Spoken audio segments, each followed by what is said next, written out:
Я подготовила для вас вот такую информацию. Очень хотела вот эту наклейку с Мухаммедом Салах. Здесь меня не удивляют два лидера. Всем привет, меня зовут Юля. И я приветствую вас на моем канале Panini World наклейки и карточки. Ребята, за последние недели, особенно во время чемпионата мира, мы открыли просто огромное количество пакетиков на коротких видео-шотс. И просто посмотрите, сколько наклеек уже успело накопиться. Среди них оказалось немало звезд мирового футбола и даже несколько по-настоящему топовых игроков. Но, как это часто бывает с коллекциями Panini, самые желанные наклейки все еще не хотят попадаться. Ребята, по-прежнему мне не хватает Вазинья, Эрлин Холланд, Гарри Кейн, Мухаммед Салах, Федерико Вальверде, Рауль Хименес и, конечно же, Криштиану Роналду.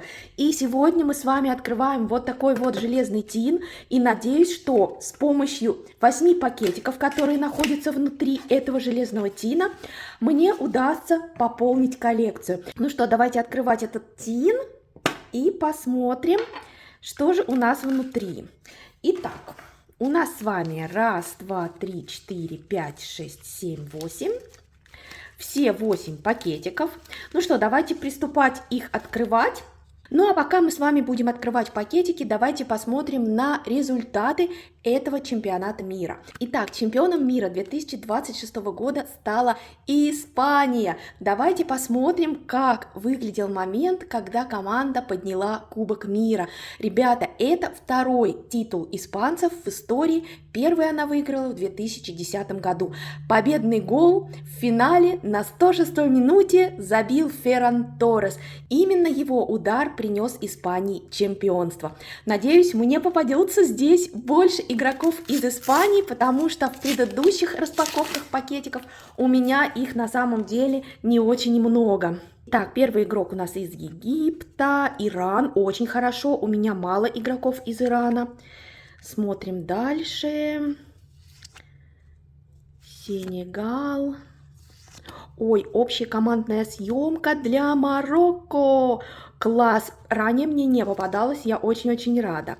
Ну что, пока что без специальных стикеров, без экстра стикеров. Кстати, обратите внимание, у меня уже 4 экстра стикера, и я их специально сюда выложила, чтобы ими любоваться.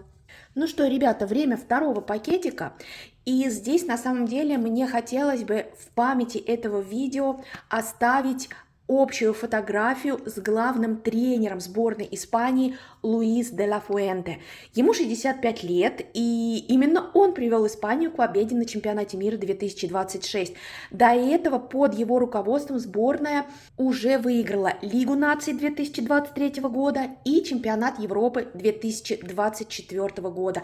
Ребята, интересный момент, что де ла Фуэнте много лет работал с молодежными сборными Испании и воспитал целое поколение футболистов, которые затем стали чемпионами мира. Именно поэтому многие игроки знают его еще с подросткового возраста.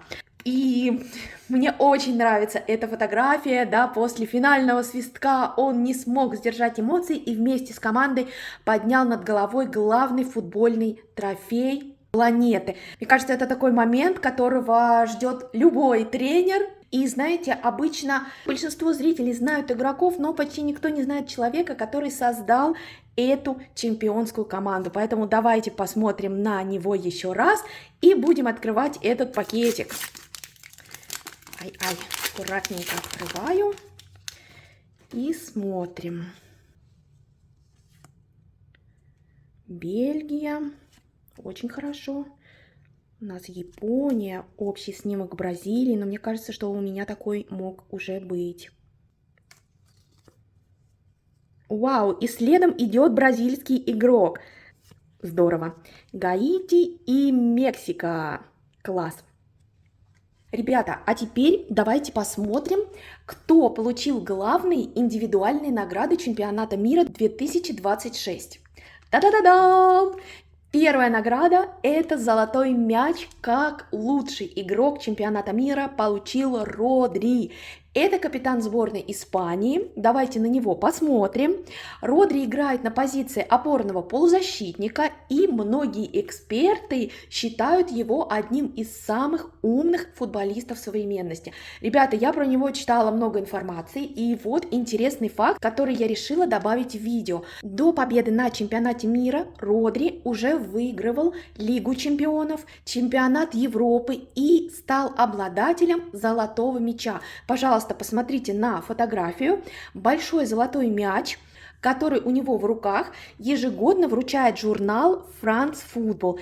И эта награда лучшему футболисту мира по итогам года Родри получил в 2024 году. Вот так вот, теперь у него целых 2 награды с мячом. Ну что, смотрим дальше на наши наклейки. Итак, пополнение в Австралию, Уругвай. Так, Франция, класс, но у меня уже есть этот игрок, но вообще во Франции мне попалось очень много игроков, я думаю, что, возможно, я даже и закрою эту команду одной из первых в альбоме. Снова Австралия и снова Франция, ура! Да, вот такого игрока я точно еще не получала из пакетиков, поэтому очень классно, номер 12, я очень-очень рада. Ребята, 4-й пакетик и момент, которого я ждала очень сильно. Награда «Золотая бутса» досталась лучшему бомбардиру, и ее получил Килиан Мбаппе, который забил 10 голов и стал лучшим бомбардиром чемпионата мира 2026. Я подготовила для вас вот такую информацию о его забитых голах. Давайте смотреть. Итак, на групповой стадии Мбаппе забил 2 мяча в ворота команды Сенегала, затем 2 гола команде Ирана, 2 гола на счету Килиана в матче 1/16 финала с командой Швеции.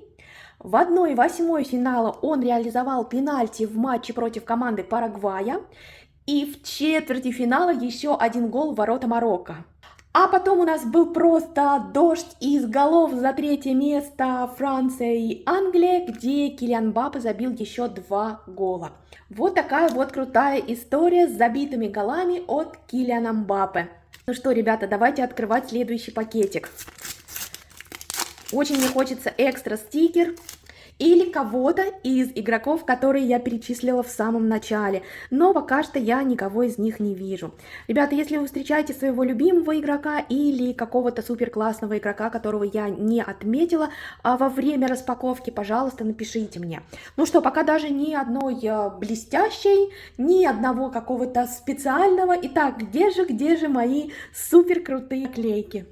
Ну что, у нас с вами 5-й пакетик, и давайте посмотрим на игрока, который получил следующую награду. Это золотая перчатка. Ее получил Унай Симон, голкипер сборной Испании. Его уверенная игра помогла команде пройти весь турнир и пропустить, ребята, всего лишь 1 мяч. Мы можем сказать, что благодаря надежной защите и сейвам Симона Испания стала чемпионом мира. Кстати, интересный факт я вспомнила. Унай Симон, он воспитанник баскского футбола. Всю свою карьеру он провел в Испании и стал одним из символов новой золотой эпохи сборной. Ребята, у меня нет с ним наклейки, к сожалению, и мне бы, конечно, очень хотелось, чтобы она мне попалась в ближайшее время. Ну что, здесь у нас Панама. Ага, вот эмблема, но у меня такая есть. Уже помню их наизусть просто. Иордания, Сенегал, снова Бразилия. Да, Бразилия сегодня уже прям часто попадается. Отлично, Узбекистан. У меня мало игроков из Узбекистана. И Новая Зеландия. Ну что, ребята, следующий пакетик, 6-й. И этот игрок получил награду «Лучший молодой игрок чемпионата мира 2026».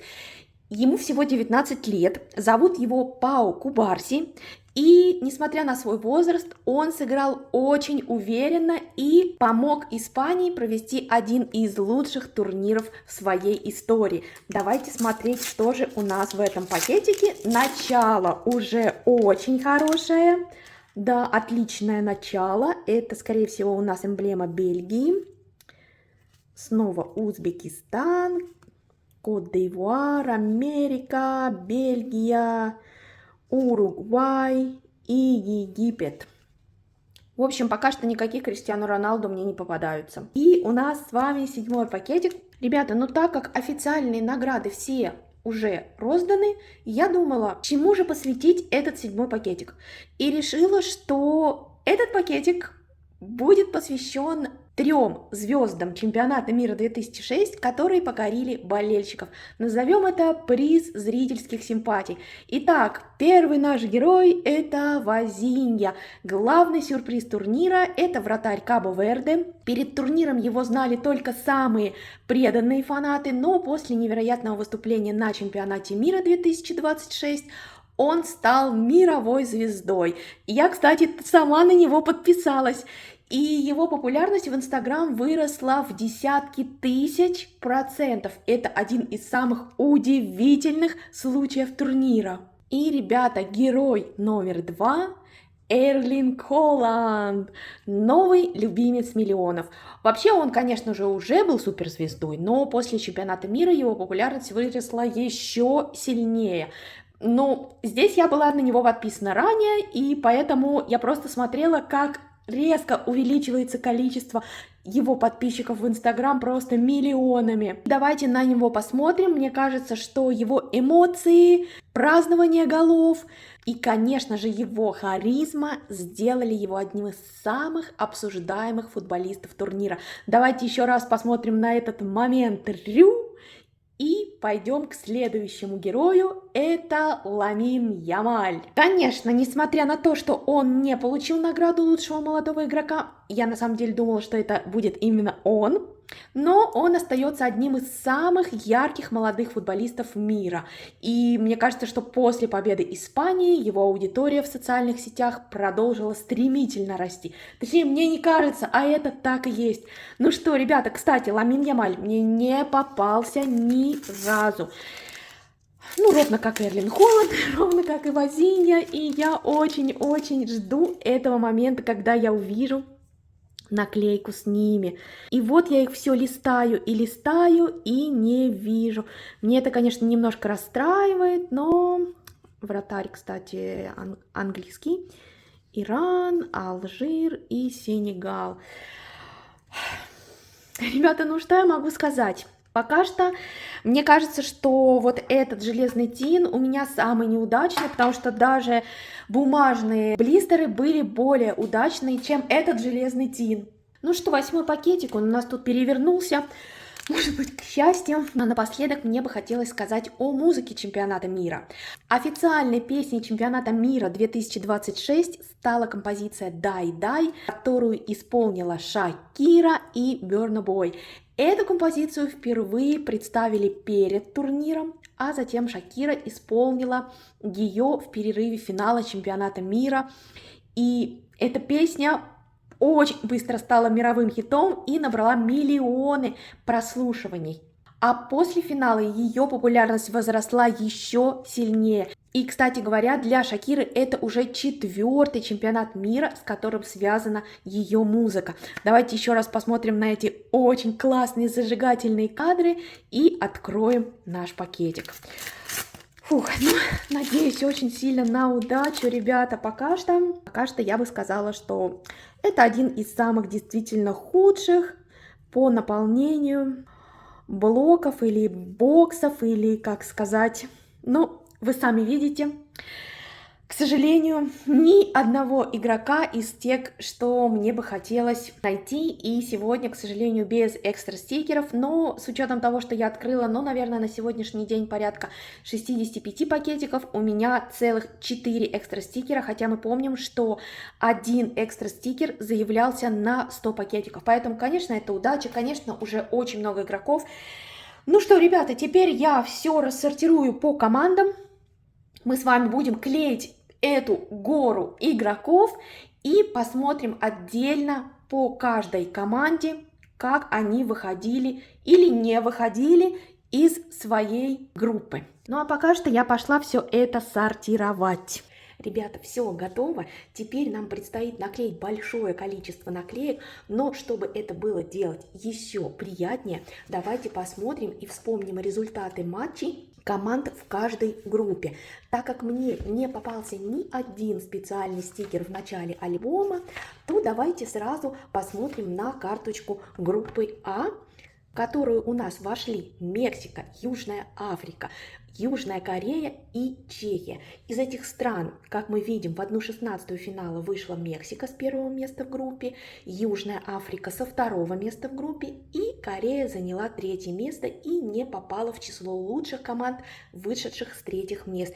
Чехия же заняла четвертое место и выбыла после группового этапа. Ребята, а теперь давайте добавим игроков, которые мне попались.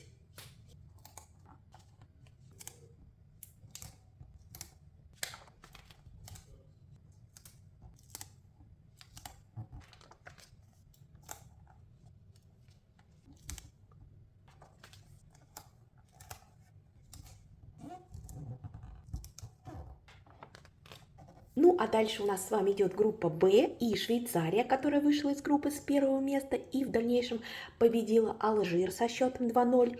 Далее у нас Канада, которая вышла из группы со второго места, и Босния и Герцеговина, которая заняла третье место, попав в 1/16 финала как одна из лучших команд, занявших третьи места, но в дальнейшем уступила США 0-2. Катар, к сожалению, занял четвертое место и завершил свое выступление на групповом этапе. Давайте посмотрим, какие игроки мне попались из этой группы.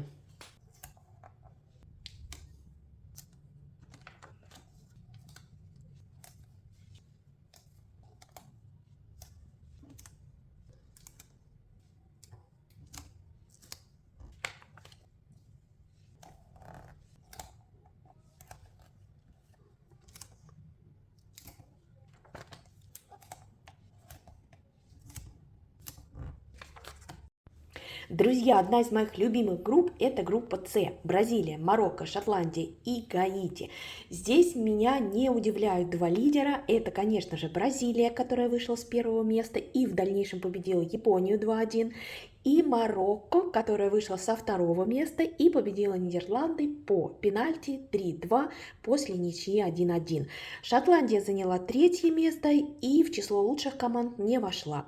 Гаити четвертое место и завершение выступления на групповом этапе.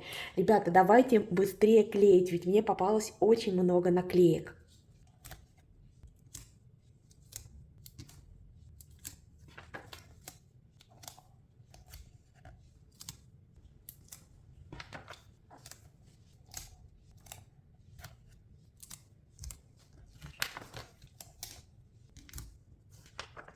А теперь давайте посмотрим на результаты внутри группы D.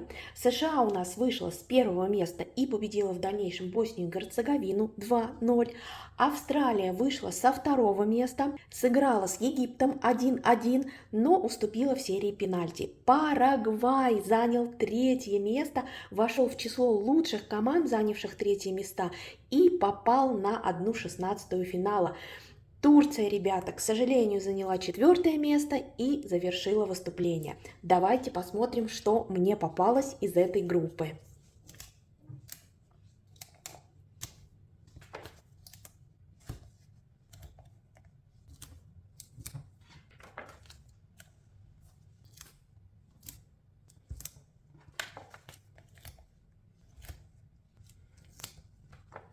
Ребята, вот мы с вами уже и на группе Е. Германия, Кот-д'Ивуар, Эквадор и Кюрасао. Германия у нас уверенно вышла с первого места, ровно как и Кот-д'Ивуар. Кстати, если не ошибаюсь, у них было одинаковое количество очков. Эквадор на третьем месте и вошел в число лучших команд третьего места. Кюрасао заняли четвертое место, но ребята забили свой первый мяч в истории на чемпионате мира. И в ворота кого? В ворота Германии. Давайте посмотрим, кто же мне попался из игроков этих сборных.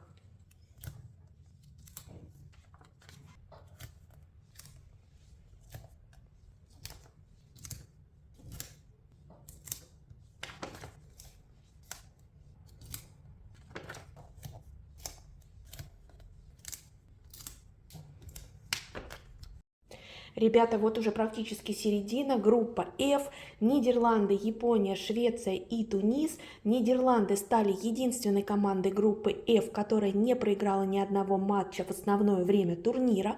Их путь остановился только в серии пенальти против Марокко после ничьи 1-1 в 1/8 финала. Япония вновь подтвердила статус одной из самых стабильных азиатских сборных, выйдя в плей-офф со второго места. Швеция заняла третье место, как мы видим, и вышла из группы. А вот Тунис завершил чемпионат на последнем месте в группе. Мне кажется, что в этой группе мне попалось меньше всего новых наклеек с игроками. Но давайте их вклеим.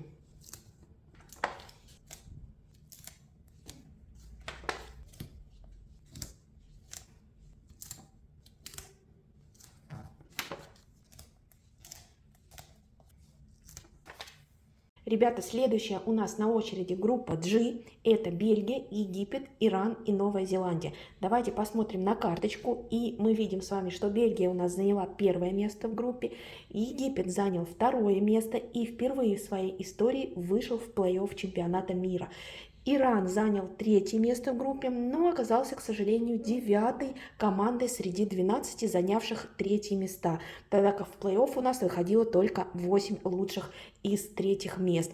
И Новая Зеландия четвертое место и выбыла с турнира. Ребята, я очень хотела вот эту наклейку с Мухаммедом Салах, и он мне попался. Может быть, я ее не заметила сразу, но когда сортировала, нашла и очень сильно обрадовалась. Ну что, давайте наклеим то, что мне попалось.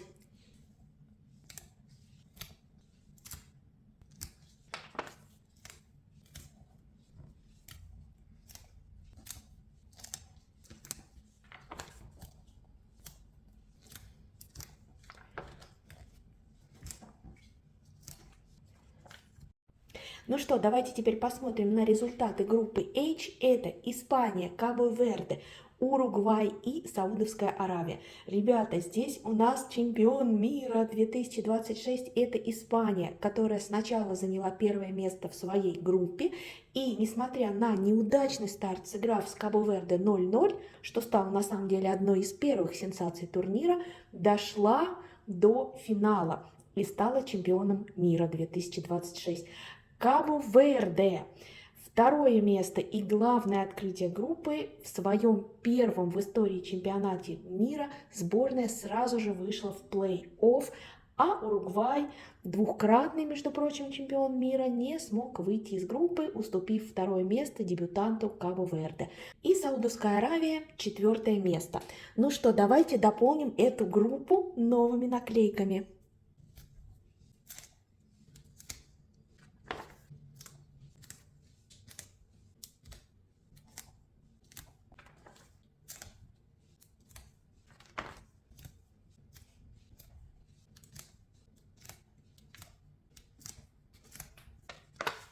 Ну вот мы добрались и до группы I. Это Франция, Сенегал, Ирак и Норвегия. Давайте посмотрим на карточку. И как видим, Франция заняла первое место в группе с 9 очками, выиграв все 3 матча. На групповом этапе Франция уже забила 10 голов, 6 из которых забил Килиан Мбаппе. Норвегия заняла второе место и впервые с 1998 года вышла в плей-офф. Сенегал, как мы видим, третье место, но вошел в число лучших команд за третье место, поэтому вышел в плей-офф. Ну а Ирак четвертое место и вылет. Ну что, давайте добавлять игроков в альбом.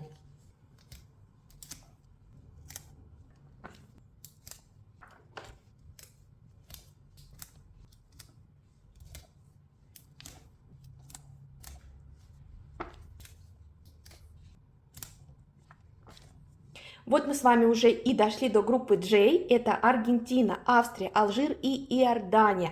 Давайте посмотрим на карточку. Аргентина уверенно вышла из группы, набрав максимум 9 очков и забила целых 8 голов всего за 3 матча.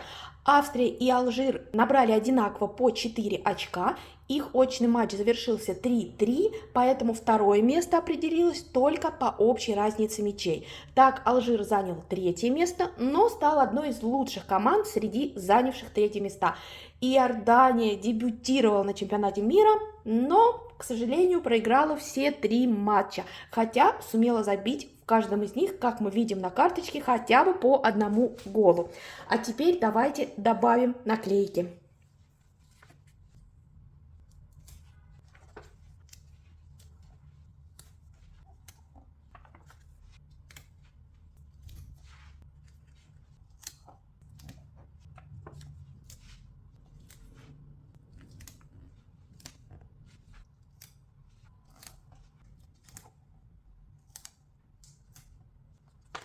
Ребята, ну а у нас с вами предпоследняя группа К, это Колумбия, Португалия, Конго и Узбекистан.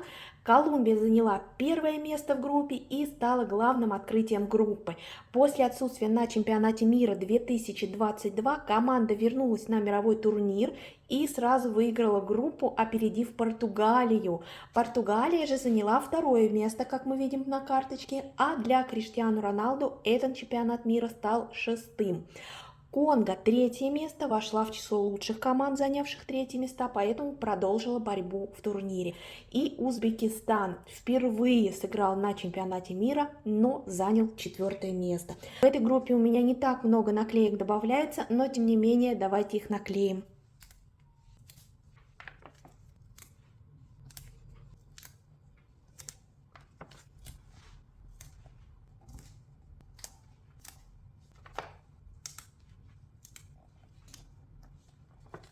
Завершающая группа Л, Англия, Хорватия, Гана и Панама.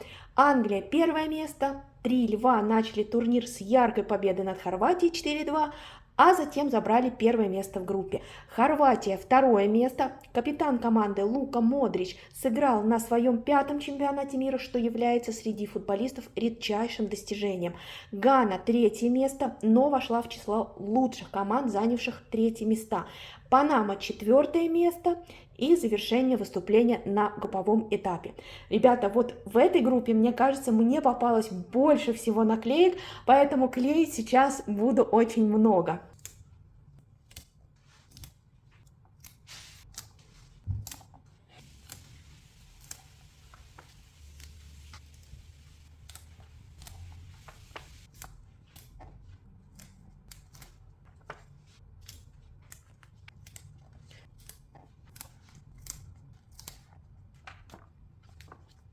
И давайте вклеим последнюю на сегодня наклейку. Это чемпионат мира 1994 года и победитель этого чемпионата Бразилия. Давайте вклеим. Ребята, очень приятно, конечно, читать имена футболистов, которые забили больше всего голов. По 6 голов забили Христо Стоичков, Болгария, и Олег Соленко, Россия. А вот известный футболист Ромарио на том чемпионате мира забил 5 голов. Итак, ребята, мы сегодня с вами вклеили 218 штук. Это очень много, я устала их клеить на самом деле. Всего сейчас в альбоме 432 наклейки, это 44% заполнения альбома.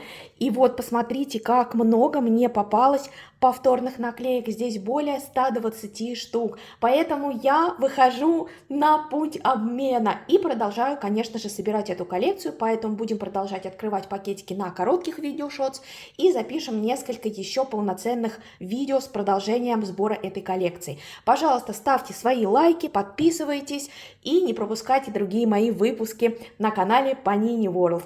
А пока что спасибо за просмотр, отличного дня и пока-пока!